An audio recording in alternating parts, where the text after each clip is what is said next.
What's up, traders? Clay here with Top One Trader. It's NFP week, but it's not just any NFP week. We have the elections, the presidential election here in the United States next week. So this is a big, big deal. I mean, it's not like it's going to sway anybody's vote or whatever. I think people have probably made up their mind by now, but still, it's going to be, I think, a big, big market mover. So I'm going to show you how I like to prepare in preparation for big news events like this one. And it's an FP.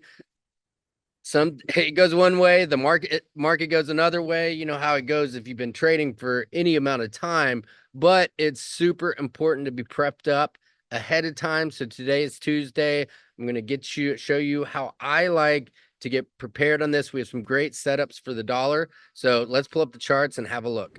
All right, guys. So let's dive into this. Like I said previously, it's Tuesday. I feel like Monday, Tuesday is a really good time to start planning a couple days ahead for what might happen on the dollar, right? So now, again, we have the election the following week, and it's going to be a crazy trading week. I would suggest probably not trading after the elections, which is November 5th, until like a winner is decided, so to speak. So, I mean, that is something super important to keep in mind.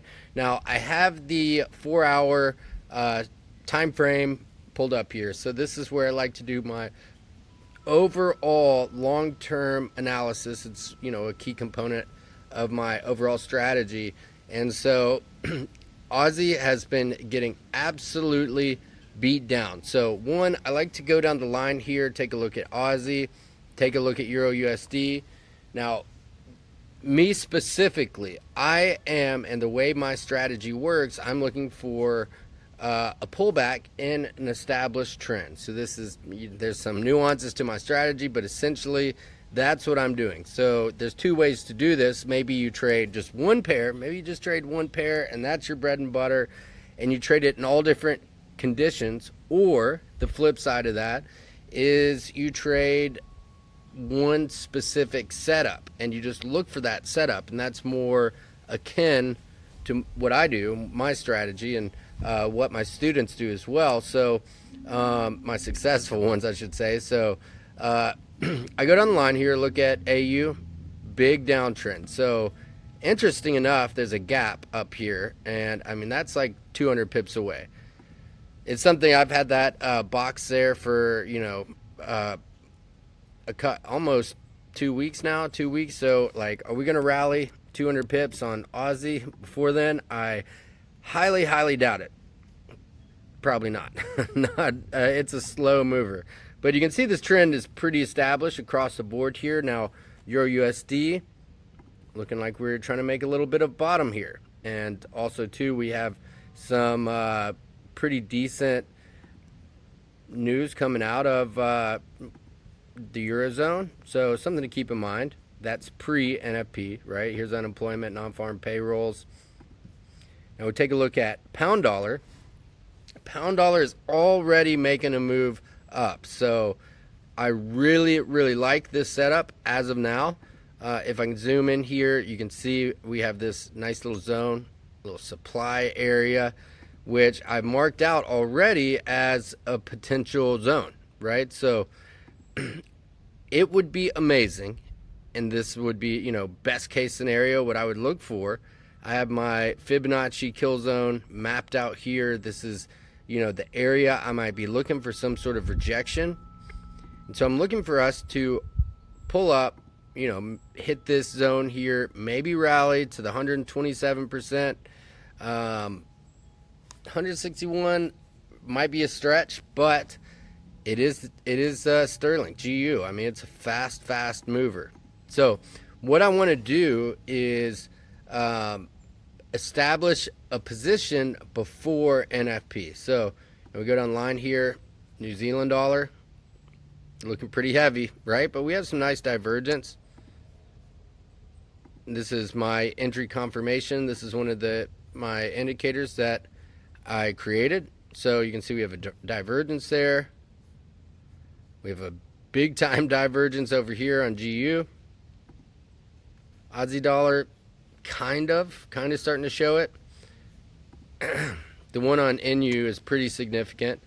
And so these are all areas that I would, or indicators that we might be getting a move higher. And if we get that move higher that we're looking for, then I can establish a position with the trend, right? So say New Zealand dollar, we come up here to this zone, right? This looks like a really good zone here, and I'll tell you why. Because we have an area that was support, which then acted like resistance. And so this is a pretty key level, one that I would look for. And also, too, if we take a Fibonacci from this high down, this aligns with, guess what it aligns with? The same kill zone I was talking about with GU. Now, GU is much, much closer to it. So this is going to be my number one position that I'd be hoping to make.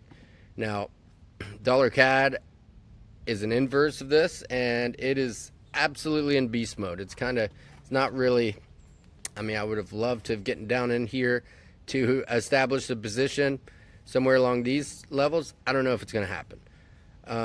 But, if I go over here to the hourly, and so I'm doing my long-term analysis on the hourly 4-hour time frame, and then looking for an hourly time frame for positions, the hourly and also the 15-minute for really like getting in there and getting into the nitty-gritty of it. Dollar Swiss, here we go. Go over here to my 1-hour time frame. This is what I was looking at. Boom, here's dollar CAD. You can see we have nice pullbacks here. Now I am specifically really looking to establish shorts. Those are my go-to positions that I really look for. But this would have been a nice 1 to 3 trade. Dollar Swiss is much more choppy and not one of my preferred pairs, really Swiss pairs in general. That's just me. Everybody has their own thing. But again, I'm looking for a specific setup, which is a pullback with an established trend. We established the trend, dollar yen. In fact, all of these yen pairs are absolutely crushing it. I wish I'd gotten in earlier, but I am pretty much just looking for shorts. So with all this dollar strength, though, it's interesting that gold still, we're at an all-time high here, 2,700. So still pushing higher. Why are we at the all-time high? Well, because of the indecision in the world right now. That is the primary reason. So out of all of these positions, GU looks like the best opportunity for me to camp out, look for an entry. So I'm looking for all of this to align with my entry confirmation here.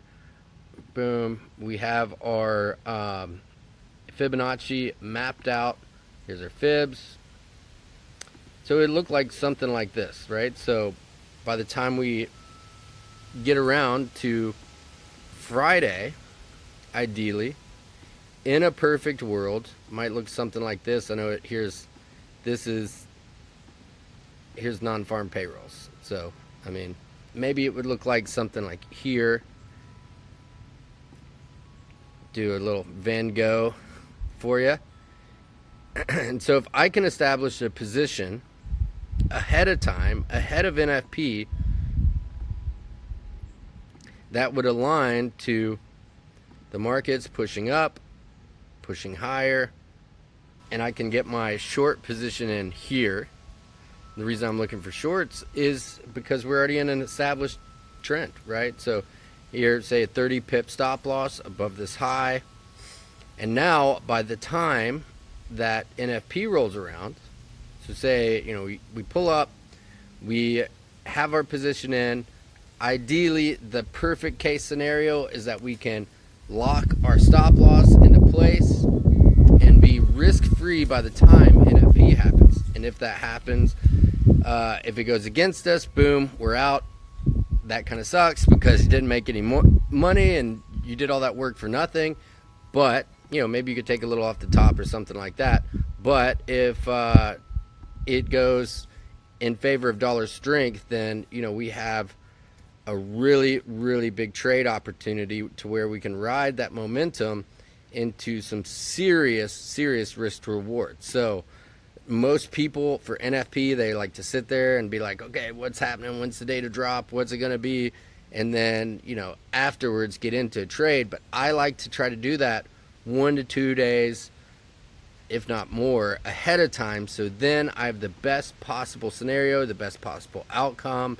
And from there, I can use that news event to my advantage to hopefully just get into a killer trade and hold that through NFP. And then by the end of the day, depending on what your trading strategy is, take the majority, if not all of those profits, and really crush it moving forward, right? So, and I would do that anyways, given the fact that we have election next week. I'm going to go into that flat, see what happens, see how the election pans out, and from there, who knows what's going to be going on in the market. So hope that helped you guys. NFP, it's massive. Sometimes it's a big dud, but it's a great way to think strategically ahead of time before the data drops, to where you can use that and position yourself in the best possible scenario before NFP even happens. So hope that helped you out. Click the links below, see what we got going on. Appreciate y'all, and happy trading out there. Let's make it happen.